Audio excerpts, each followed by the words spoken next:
Hello and welcome to the Circuit Breakers interview series. I'm your host, Steve Semler, and today I'm joined by Al Lerberg, who is the president at Cybersecurity Recruiters. Al, thank you so much for joining us. Would you like to kick us off with a brief background as to who you are and what you do? Sure, Steve. And first of all, thanks for having me on board. It's nice to get to meet you and talk to you a little bit about business. So, cybersecurity recruiters got started 2009 in the middle of what I would call a major business recession. So at that time, really had to make a hard decision on what market to go into. And at that time, it was the government space, which was about the only space that was really clicking at that point. So immediately went into what we call the government contracting world. So companies, large defense contractor type organizations that are working with the government, we started to support them in finding the cybersecurity professionals that they needed. Actually, at that time, we didn't even really know that cybersecurity would eventually become our niche. We really just wanted to go where the need was, right? And so in doing that research, found out that there was this new thing called cybersecurity, and all of these organizations were looking for people that had these skill sets along with the security clearance. So as long as we found those two things together, they would immediately accept them and would want to employ them. So obviously that's where you want to go as a recruiter. We did some further research, found out that not only in the government space, but obviously in the private sector, that would be a hot market. Quickly changed our name to Cybersecurity Recruiters, and we've been in that space ever since. Neat. Which kind of leads me into how did that end up developing so that you've got both the government and the kind of commercial sector business? Yeah. Well, one actually just kind of naturally parlayed into the other, meaning we were in the government space. Well, you know what? I take that back. I had to think back to 2012. So 2012 hit. That was sequestration and budget cuts for the government space. So we went from, at that point, I think we had at any given time 60 open positions that we were working on to almost zero overnight. It was that fast.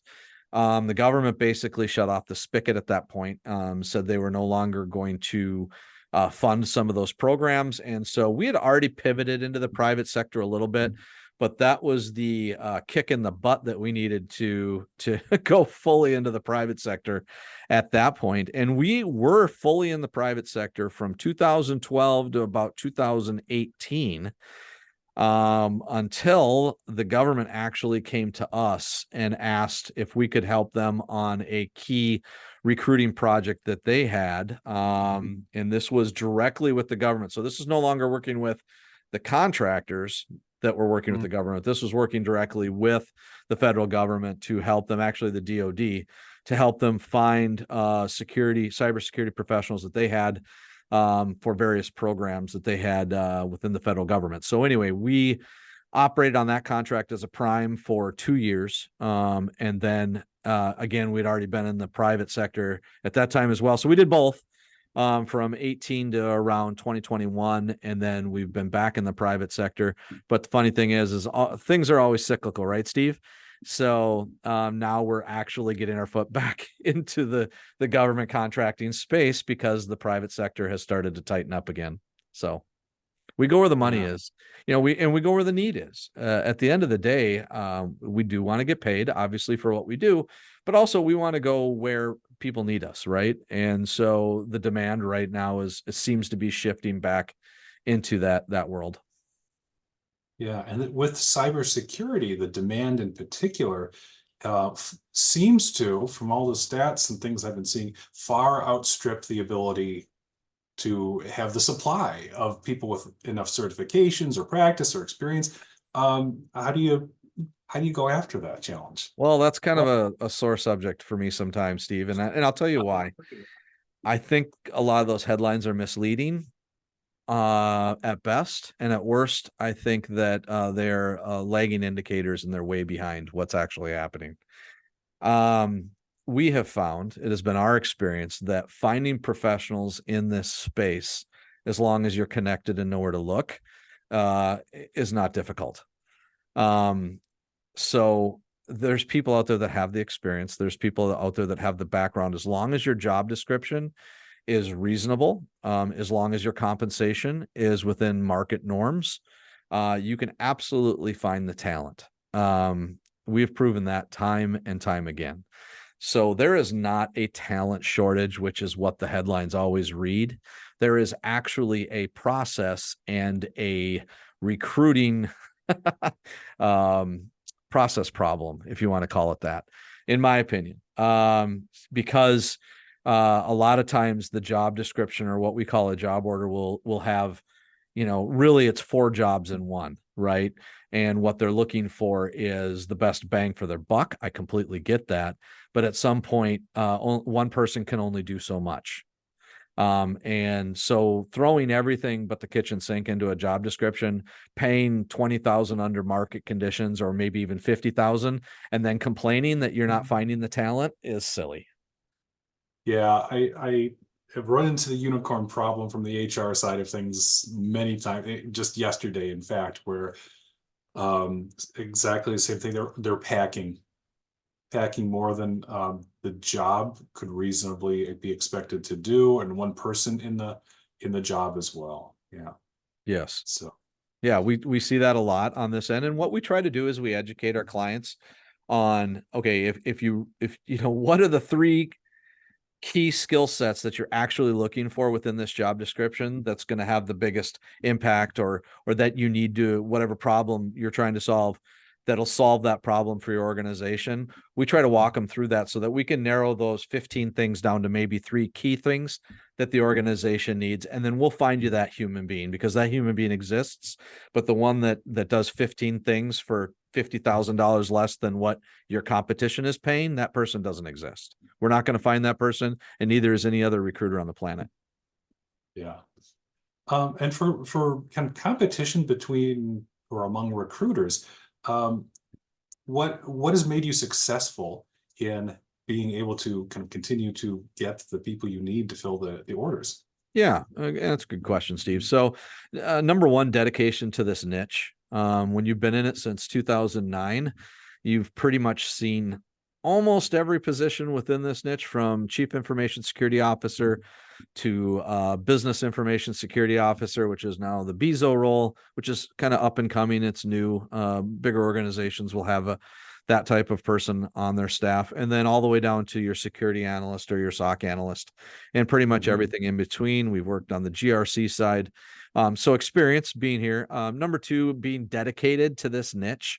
So, we've been sole focused on this, whereas, Jim's recruiting shop that might, have started in general IT and then migrated into cybersecurity because it just wasn't that much different than IT, but is.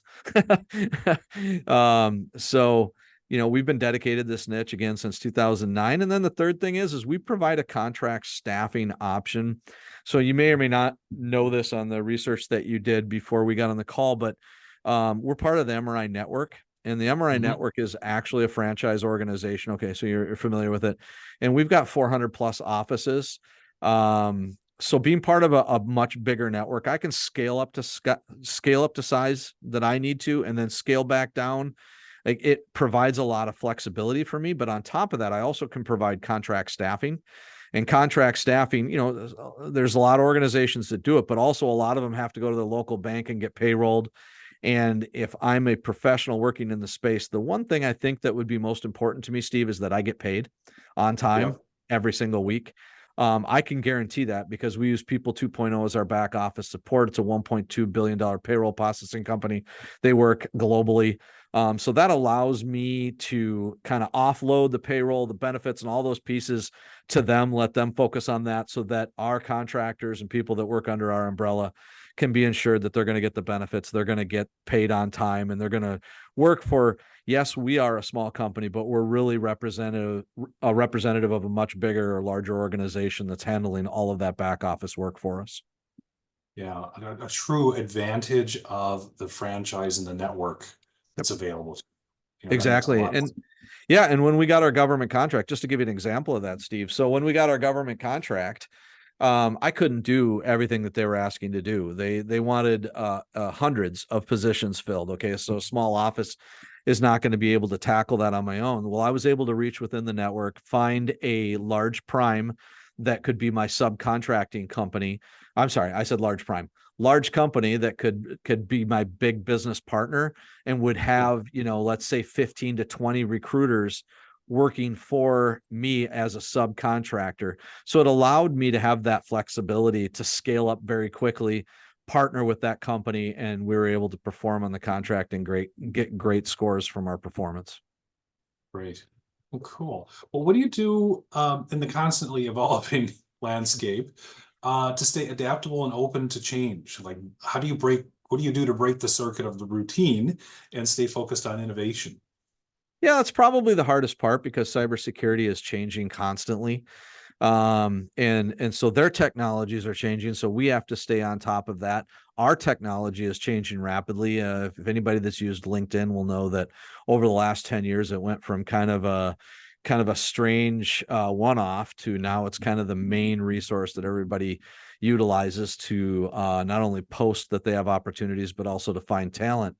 So that's just an example of some of the technological changes that we've got to stay in front of. And now artificial intelligence is probably going to change all over again how we do things. I don't think that recruiters are going to be obsolete, but I certainly think that our job will once again have to morph into something maybe a little bit different, maybe more consulting, maybe more subject matter experts within certain areas of recruiting, and not just being, a general IT recruiter or end all be all recruiting office that does everything, right? So anyway, who knows how those things are going to change, but how do we stay on top of it? Probably the same way you're doing, Steve, is watching. And I've been taken to YouTube a lot to watch a lot of these videos. There's some great content out there. I'm a big fan. I watch YouTube videos on the way to work. I watch YouTube videos on the way home. I watch YouTube videos over lunch. I hate to say it, because if I was selling radio advertising, they're probably hurting right now, because I don't listen to the radio anymore. I listen to YouTube videos because of content like this that is out there that I can tap into and talk to subject, or at least listen to subject matter experts all day long, in whether it's finance, cybersecurity, or other real estate, whatever I'm into at the time, I can tap into that and listen to it. So that's probably the number one way right now, but always open to learn of new ways if you have ideas, Steve. Yeah. And the opportunity to continue to learn and to soak in the information and to hook Yes. it into what you already know. Absolutely. Yeah. Yeah. Um, if you could wave a magic wand over your business and make one thing better, what would that be? Easy. Very easy. Our marketing. What happens in the recruiting space, and this just doesn't happen to us, it happens to everybody. We talk about it all the time, but we don't work as hard as we should to fix it.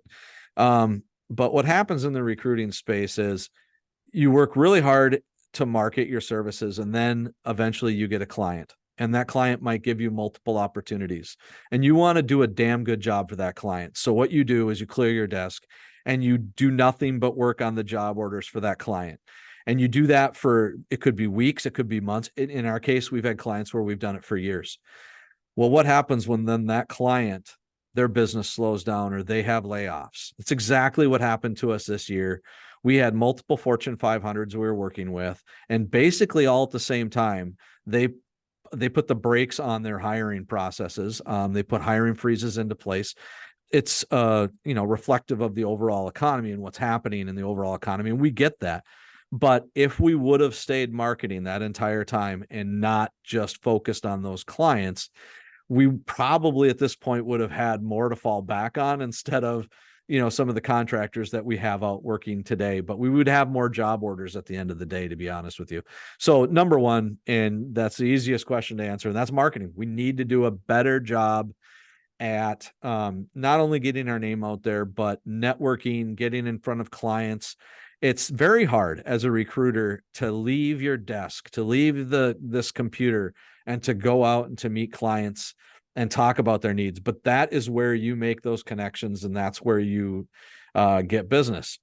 Here's the problem, Steve. I mean, and this, every recruiter is probably gonna, if they're watching this, they're gonna nod.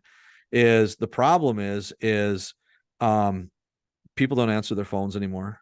They don't listen to their voicemails anymore. They get thousands of email marketing messages. They get bombarded with LinkedIn stuff. They turn it all off. How do I know this? Because I turn it all off. It's too much in any given day.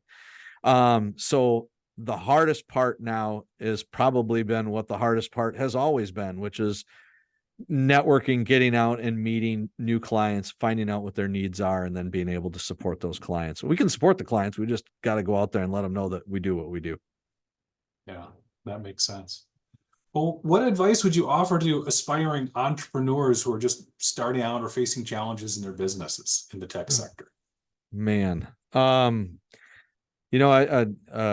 good friend of mine, his father owned a very successful construction business, and I went to him for advice actually right when I was thinking about starting this business. And I said, what's the number one thing that's made you successful? And he said, one word: persistence. Number one, sticking with it. I will say this: anybody that's interested in getting in and starting their own business, and if they're an entrepreneur, it is a lot of work. And it's a lot of work because you don't have all the expertise in all the key areas that you're going to need to have expertise in to be successful. And a lot of entrepreneurs are roll up their sleeves, get it done, do it themselves type personalities. And that's great, but that'll only get you to a certain point. At a certain point, I had to go find a tax expert. At a certain point, I had to tap into other people who understood how to market on social media, and I had to go, I'm lucky. I'm part of a lucky or just on purpose. Anyway, but I'm part of a franchise organization that has those support services, right? So I can tap into those things. And I need to do a much better job of utilizing the resources that I have at my disposal through Management Recruiters International, which is now part of HireQuest, by the way. We got purchased, but anyway, the MRI name is still there. But I need to do a better job of that, right? So the hardest part as an entrepreneur is realizing that you don't know everything, and you can't do everything, and you can't know everything. There's other people that are experts in their area of expertise, and there's a reason why they're experts, and you need to tap into that. Yeah, and that's typically where business coaching comes in, if nothing other than to link people to the right resources too. Right. Yep, for sure. Persistence, absolutely. Yeah, thank you. Yeah. Okay. If you could send a message to folks watching to say, hey, I'm Al Lerberg at Cybersecurity Recruiters. Come to me for X. Yep. What would that be? Yeah, contract staffing for sure. Contract staffing professionals, they can work under our umbrella. It's such an easy, if I'm a client, that to me, it's almost a no-brainer, right? Because it's so easy. You reach out to us and you say, hey, Al, we really need somebody that can do this, this, this, and this. Let's say we're implementing Splunk into our environment, right? Or maybe we have Splunk and we want to fine tune it.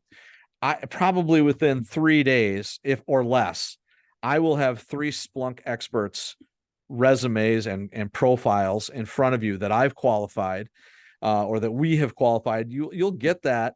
You'll have those 3 experts to review, and you pick one. They work under our umbrella. You don't have to pay unemployment. You don't have to pay benefits. You don't have to pay vacation and sick time. That's all taken care of through our end. You just have a bill rate that you pay. But then let's say 6 months later, you're like, okay, that project's completed. We no longer need that expertise, but maybe we need an expert in another area. You can end that 6-month assignment, and you can have us find another expert in another area, and you can bring that person in to help your business. To me, that is a no-brainer. I don't know why more businesses don't actually do that. So many businesses still hire perm people, and that's fine. I don't have anything against perm. I've made hundreds of perm placements. Okay. So it's nothing against it. But if you hire a perm person, the statistics show they're only staying about 2 years anyway, on average. So they're staying the same amount of time as a contractor would have stayed, and you wouldn't have to pay all the stuff that you had to pay. It would take a heck of a lot less time to get them on board. In fact, onboarding a contractor compared to onboarding a perm. I mean, the perm process can go up to, let's say, 6 months to get that person on board.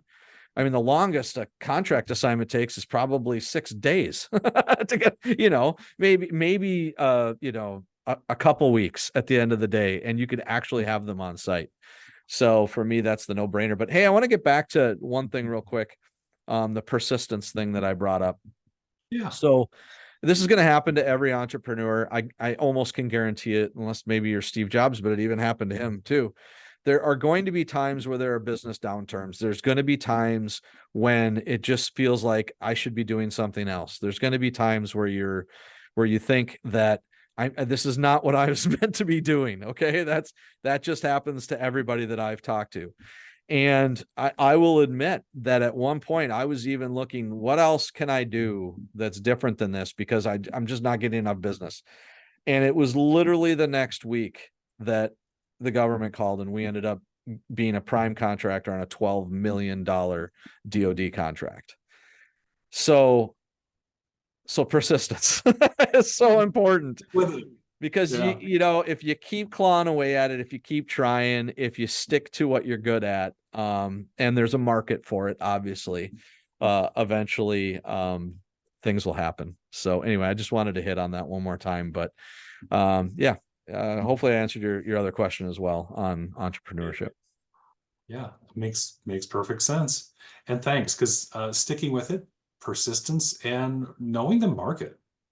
And being able to fill that market need, just a key thing to be able to do for entrepreneurs. Yeah, and Steve, I'll be completely honest. We're in the middle of that right now. We're in the middle of another transition phase of our business because there has been a business downturn. There's definitely been an economic downturn in IT staffing. There were over 50,000 layoffs that happened in IT, and I think that's underreported, to be honest with you. Since then, additional companies have been laying off or announced layoffs, like Google, Nike. So it's a real deal, this downturn. And so we are in the process every single day. We're challenging ourselves to, where can we add value? Where's the need? Where are people still hiring? Where should we be pivoting right now in our business? So that's something that we're going through even today. So if anybody thinks that they're going to go into business and then have a little bit of success and figure they have it all figured out and life is nothing but roses after that, it's not like that. We're constantly looking at and reevaluate. And it's a great part of being a small business, to be honest with you, a small business owner, is that we can change on a dime, right? We can turn when we have to turn very quickly. But yeah, we're looking for that, right? We're looking for, where is the need and where can we make the biggest impact in the marketplace. So that's happening right now. Yeah. How can we serve? Yes, exactly. 100% correct. Yes. Great. Well, thank you so much for your time today, Al. Great meeting, learning about your entrepreneurial journey as well, and the way in which you find and serve your clients. Appreciate it. Yeah, absolutely. It was really nice to meet you, Steve, and I appreciate the time. Yeah, thanks. And to those watching, when you're faced with challenges in your business, consider these tips. Feel free to reach out to me for coaching and training support. As always, I'm Steve Semler, FocalPoint Business Coaching, helping techies be great leaders. Look forward to seeing you in our next episode.